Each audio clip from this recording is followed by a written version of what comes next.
নমস্কার বন্ধুরা, আমরা চলে যাচ্ছি বাঁকুড়া, বিষ্ণুপুর, লালমাটির দেশ এবং ভীষণ ঐতিহ্যে দেশ।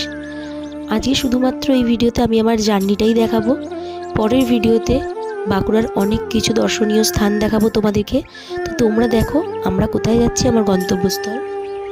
আমরা এসে পৌঁছে গেছি দাদার কোয়ার্টারে। দাদা একজন সরকারি স্টাফ, তো দাদা এটা কোয়ার্টার।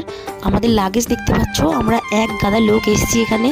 তো মাসির ছেলে, মামার ছেলে সব আমরা এক জায়গায় জমায়েত হয়েছি।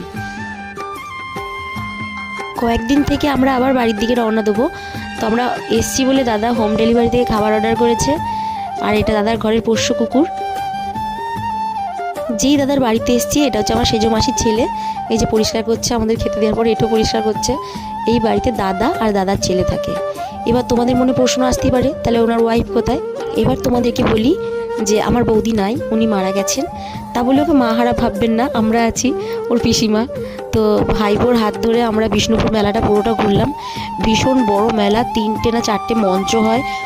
প্রত্যেকটা মঞ্চের আলাদা আলাদা নাম আছে এবং আলাদা আলাদা বৈশিষ্ট্য আছে।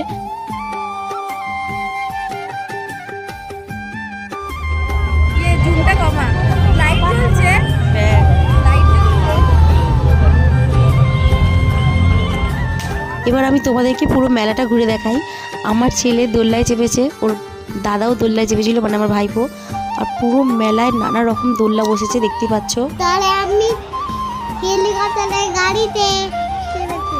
শুনে নিয়েছো তোমরা আমার ছেলের কথা। আমি ভয়েস দেওয়ার যেতে ও বেশি ভয়েস দিতে চায়।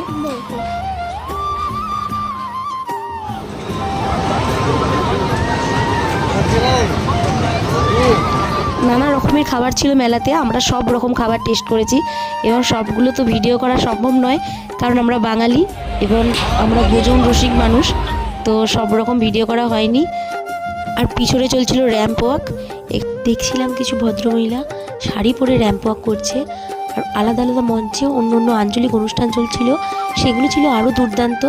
পিছনের এই দেওয়ালটা দেখে আমি একটা ভিডিও না করে পারলাম না।